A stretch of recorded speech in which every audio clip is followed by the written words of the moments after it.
तो जिस समय आपको स्वयं दर्शन हो रहे थे, जी जी उस टाइम पे एनर्जी कैसी थी? मतलब कहते हैं ना कि हनुमान जी की जो एनर्जी है, अगर वो एनर्जी अपनी एनर्जी को भी ट्रांसफर कर दें किसी के जी अंदर, जी जी जी तो वो मनुष्य भी मतलब कंप्लीटली बर्स्ट हो सकता अरे है, बिल्कुल राइट? इतनी इतनी बिल्कुल हाई एनर्जी होती है। बिल्कुल। किस तरीके की एनर्जी आपको अच्छा महसूस हो मैं रही थी बताऊँ उस टाइम मुझे जो पे? महसूस हुआ, बस मेरे आंसू निकल रहे थे। और अब इसलिए वो मनुष्य रूप में बिठाया उनको कि वो ज़्यादा एनर्जी ट्रांसफॉर्म ना कर दे, तो उधर बिठाया इसलिए कि मनुष्य बन के बात कर सके। वरना बात सत्य है आपकी कि, और दो चीज़ ये मिथ्या भी एक होती है। अगर हम भगवान को बुलाएंगे ना, भगवान ऐसे रूप में आपको उस लायक, हमारे में बल नहीं है, बात सही कहा, हम बस्ट हो जाएंगे।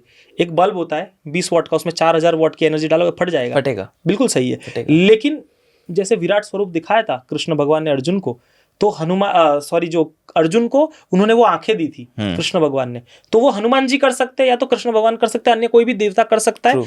अपने भक्त के लिए। हम नहीं कर सकते, हमारे में बल नहीं है, ये तो बात सत्य है। पर जो मुझे महसूस हुआ, इट वॉज प्योर ब्लिस। आंसू निकल रहे हैं। अच्छा, अब आंसू निकलते तो आपको पता होता है ना, खुशी के है, दुख के है, क्यों निकल रहे रीजन नहीं पता है, बस आनंद आ रहा है, बस निकल रहे हैं। तो ये मुझे महसूस हुआ। और एनर्जी तो लगती है भाई, एनर्जी ऐसी होती है कि भाई पहाड़ रख दो, पहाड़ को कुचल देंगे, जबकि ऐसा फिजिकल रूप में नहीं है, लेकिन आपका हौसला इतना बड़ा होता है ना कि कोई रोक नहीं सकता है, कोई कुछ नहीं कर सकता है। I am that much powerful. तो एक ऐसी अनुभूति अभी भी होती है, उनकी बात करते करते भी होती है। तो ऐसी ऊर्जा एक महसूस होती है जो कभी हार नहीं मानने देती, जो कभी आपको खत्म नहीं होने देती। तो वो मुझे आज भी रहती है, तो वो तब, अब और हमेशा रहेगी, ये मुझे ऐसा लगता है। I think that is the power of Hanuman ji. बिल्कुल हनुमान जी जहाँ प्रेजेंट होते हैं, जी वहाँ पे जो वातावरण है, उसमें ही एक पॉजिटिव एनर्जी, एक पॉजिटिव ऑरा ऑटोमेटिकली आ जाता है, जी क्योंकि वो सबके रक्षक हैं, जी जी है ना? तो जब आप कहेंगे कि स्वयं रक्षक ही वहाँ पे प्रेजेंट है, जी तो वहाँ पे एनर्जी तो हाई होनी ही होनी बिल्कुल है। बिल्कुल बिल्कुल। बहुत सत्य कहा आपने कि सब सुख लहे तुम्हारी शरणा, तुम रक्षक काहू को डरना। तभी तो वो आ जाते हैं। और हेल्थ भी लोग ठीक करते हैं, जी। ग्रहों से भी ठीक करते हैं। सुगम अनुग्रह तुमरे तेते, हनुमान चालीसा में लिखा है। तो जिनके ग्रह खराब है, हनुमान चालीसा पढ़ो, ग्रह ठीक हो जाएंगे। ग्रह अपना काम कर रहेंगे, उनको करने दो, आप हनुमान जी की शरण में रहो, वो आपको बचा लेंगे। अच्छा, क्यों जरूरत है? क्योंकि बहुत बार लोग कहते हैं ना, ये विधि कराओ, ये पूजा कराओ, हनुमान चालीसा पढ़ो। जी। अब हनुमान चालीसा क्यों? तो मान लीजिए ग्रह अपना काम करेंगे, वो आपको अपना काम, उनका काम है, आपको जो भी उनका कार्य रहता है, तो वो आपको इम्पैक्ट करेंगे। कैसे? जी।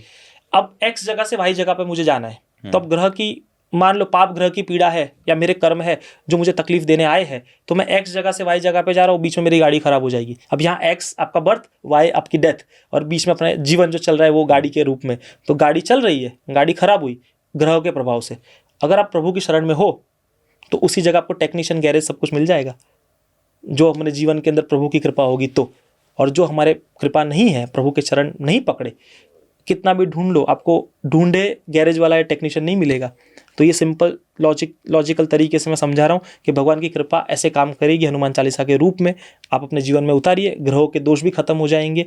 और इवन नासे रोग हरे सब पीड़ा, जपत निरंतर हनुमत बीरा। निरंतर हनुमान जी का नाम लो, हनुमान चालीसा पढ़ो, आप में ऐसी ऊर्जा आएगी सबकॉन्शियसली कि आपकी बॉडी अपने आप हील हो जाएगी। जैसे मुझे सर्जरी हुई थी, तो डॉक्टर ने कहा सर्टन ज़्यादा टाइम लगेगा, मैं हील हो गया। हनुमान जी के भरोसा जताया तो रोग भी भाग जाएंगे, दुख भी भाग जाएंगे। और जब आप मानसिक टोटली अच्छे रहोगे, तो आपकी बॉडी अच्छी ही रहेगी। तो बस यही कह सकता हूँ।